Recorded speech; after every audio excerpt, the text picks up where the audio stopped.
अब यो सम्पूर्ण स्ल्याबहरु बीमहरु स्टेयरकेसको स्ल्याबहरु राखिसकेपछि हामीले चाहिँ लोड दिनुपर्छ। यो स्ल्याब बीमहरुमा चाहिँ लोड कसरी दिने भनेर म यो च्याप्टरमा सिकाउन प्रयास गरिरहेको छु। त्यसको लागि हामी पहिला यो ग्राउन्ड फ्लोरमा गएर यो चाहिँ हाम्रो 0 लेभल हो हैन, यसलाई चाहिँ फिक्स गर्नुपर्छ। त्यसको लागि सिलेक्ट गर्नु अनि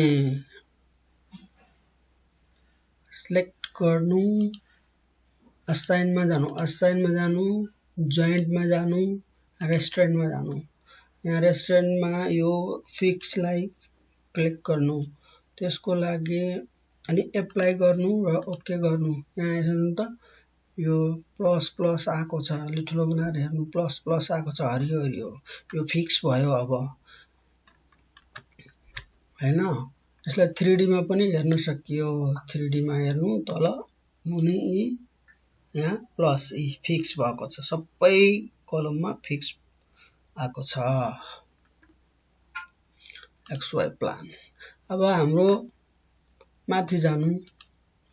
पहिला यो बाहिरको बीमहरुमा चाहिँ हामीले वालको लोड लगाउनु पर्छ। सबैमा वालको लोड लगाइदिनु पर्छ।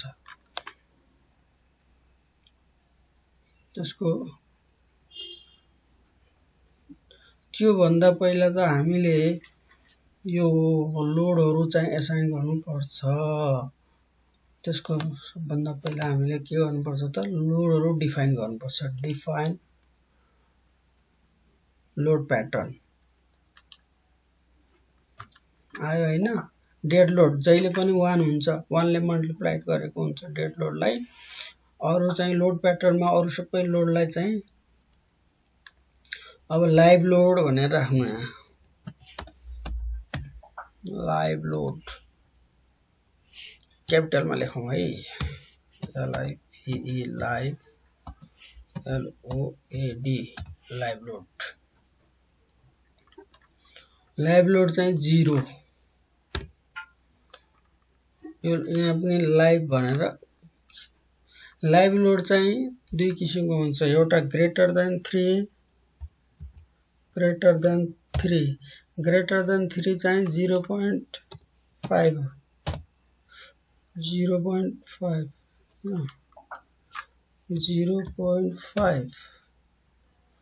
एड न्यू लोड प्याटर्न भन्नु।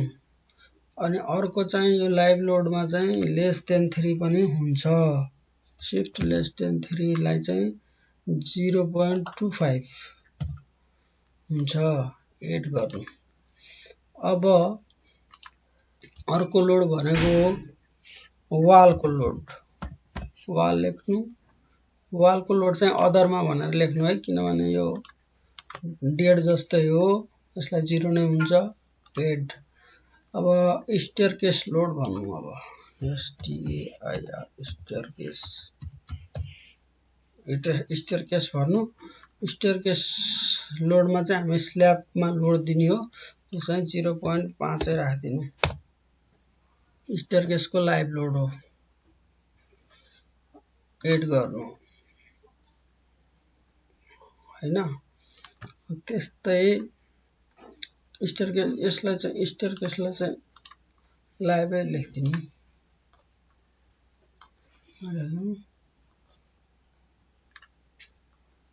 एड न्यू लोड यो चाहिँ डिलिट गरेपछि बल्ल हुन्छ। स्टेयरकेस डिलिट गर्नु। Staircase STAIR staircase live. Staircase यहाँ हो, लाइभ लेख्दिनु न।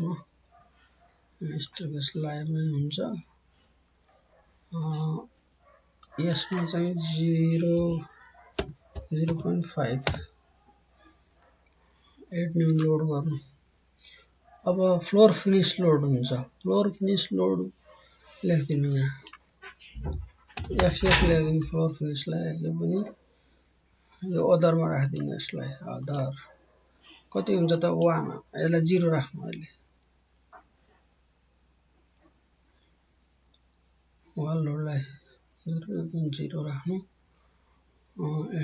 स्टेयरकेस ठीक छ। पार्टिसनहरु छ भने पनि राख्नुहुन्छ पार्टिसन लोडहरु PER PTI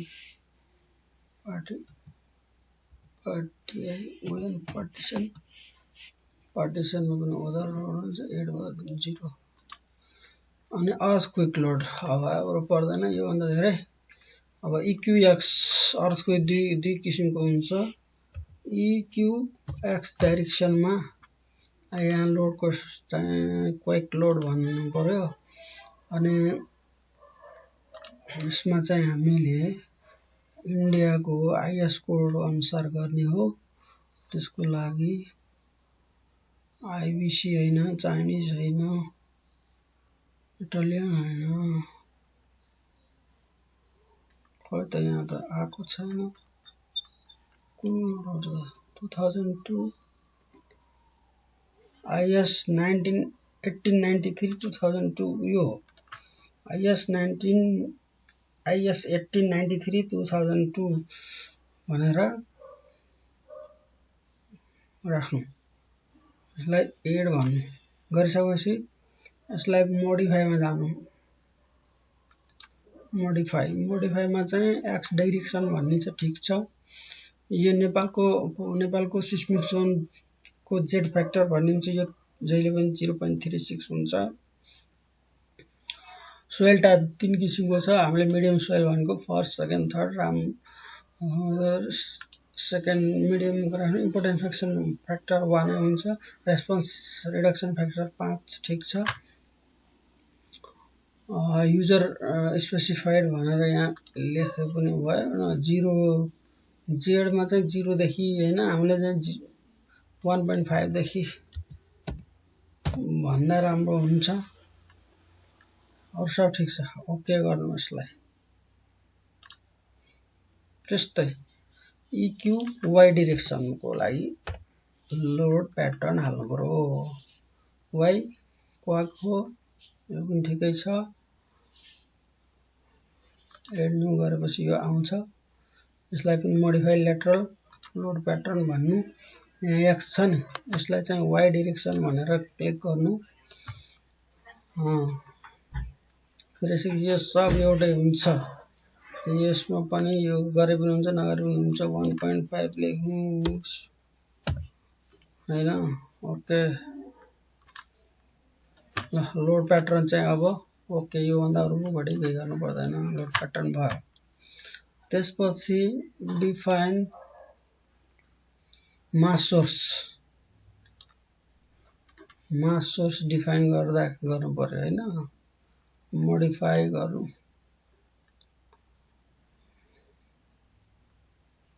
यो स्पेसिफाइड लोड प्याटर्न हो यसमा चाहिँ सबै यहाँ राख्नु पर्छ डेड लोड एड गर्नु अनि लाइभ लोड एड गर्नु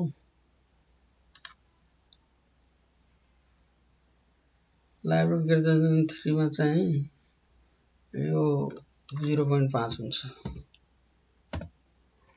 एड गर्नु क्यानट भन्नु हैन पहिला यो डिलिट गर योलाई चाहिँ मोडिफाई गर्नु मोडिफाई 0.5 त्यस्तै लाइभ लोड आयो हैन डेड लोड 1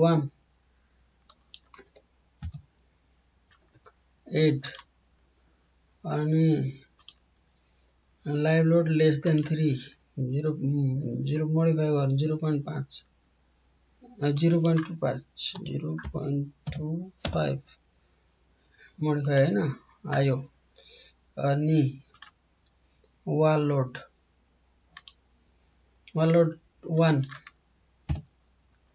8 सबमा 1 राख्नुपर्छ अरुमा स्टेयरकेस 0.5 राख्नुपर्छ 5 8 अनि स्टेयरकेसको लाइभ भएको हुनाले नत्र 1 हुन्थ्यो फ्लोर फिनिश 1 8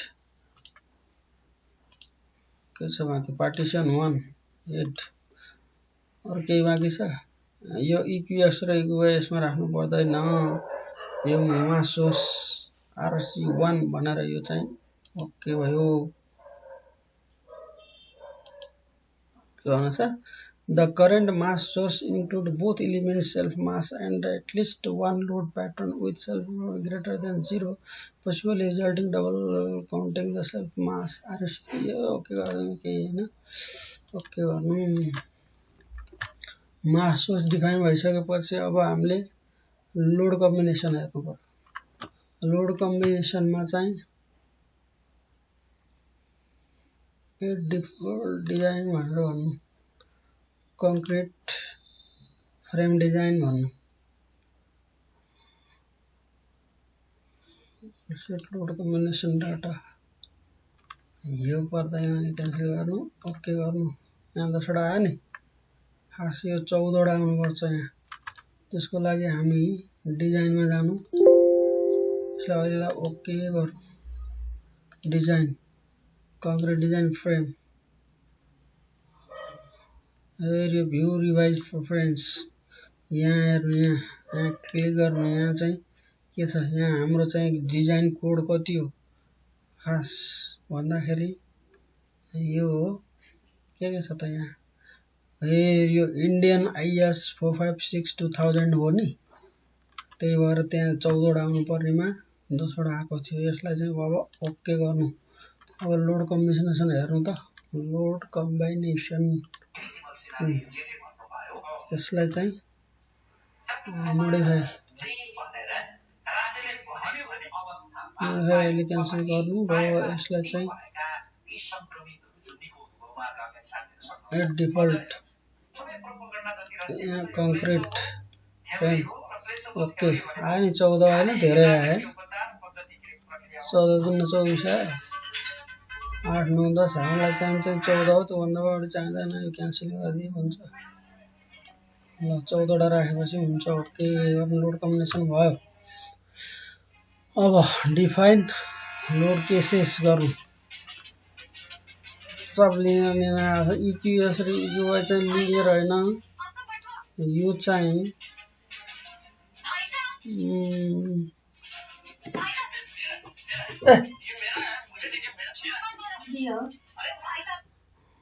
यसमा चाहिँ मोडिफाई गर्नु। इक्युएक्स लोड फ्याक्टर हो, इक्युएक्स ठीक छ। स्ट्याटिक हैन कि, यसलाई चाहिँ रेस्पोन्स स्पेक्ट्रम राख्नु हैन। त्यसपछि एड गर्नु U1, यसलाई यति गरिसकेपछि ओके गर्नु। त्यस्तै यसलाई पनि स्ट्याटिकलाई चेन्ज गर्नु। स्ट्याटिकलाई चाहिँ हामीले रेस्पोन्स स्पेक्ट्रम गर्नुपर्छ। यसलाई एड गर्नु, एड गर्दा U2 भनेर राख्नु। यसलाई U1 मा U2 हुन्छ, किन भन्दाखेरि इग्नोर लास्ट युनिट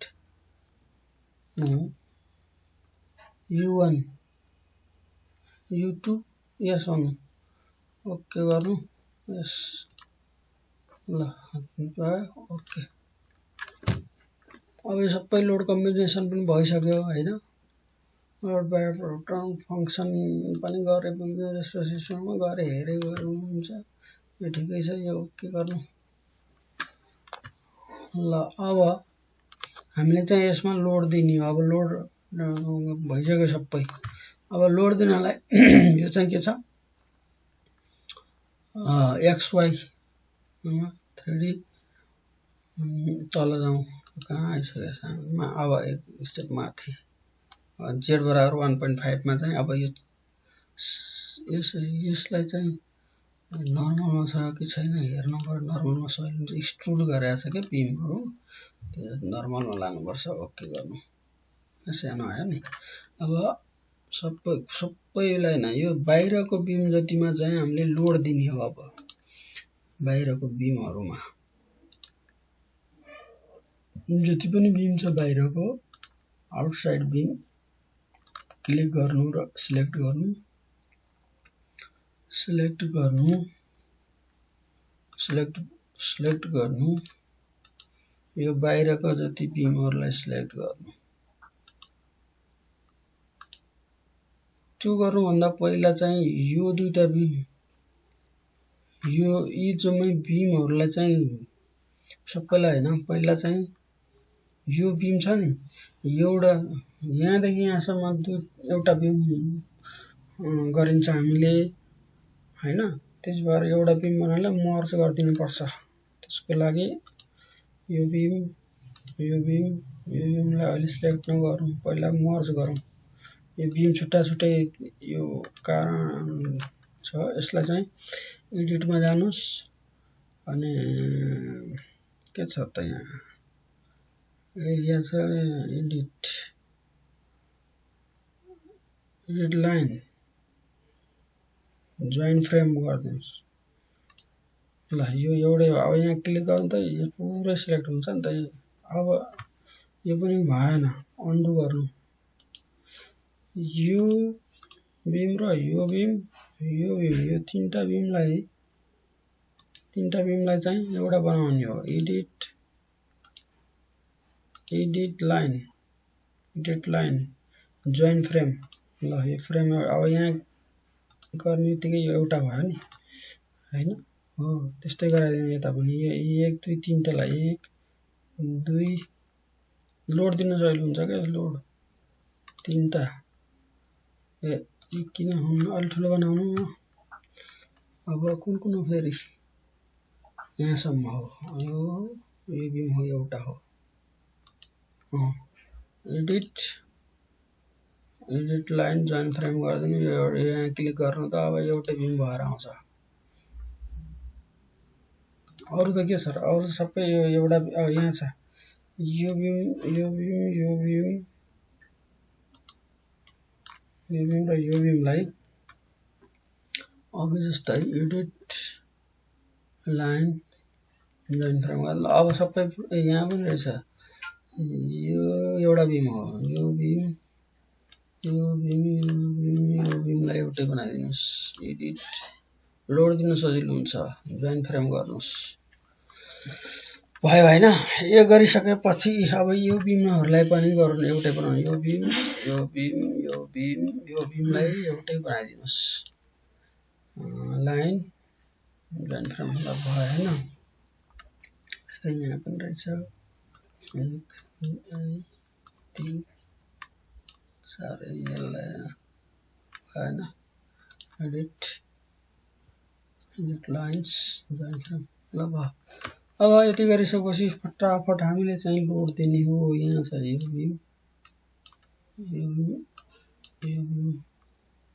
बीमलाई एउटा बनाउनु एडिट लाइन जोइन फ्रेम ल अब भयो यति भइसकेपछि अब हामीले चाहिँ लोड दिने कसरी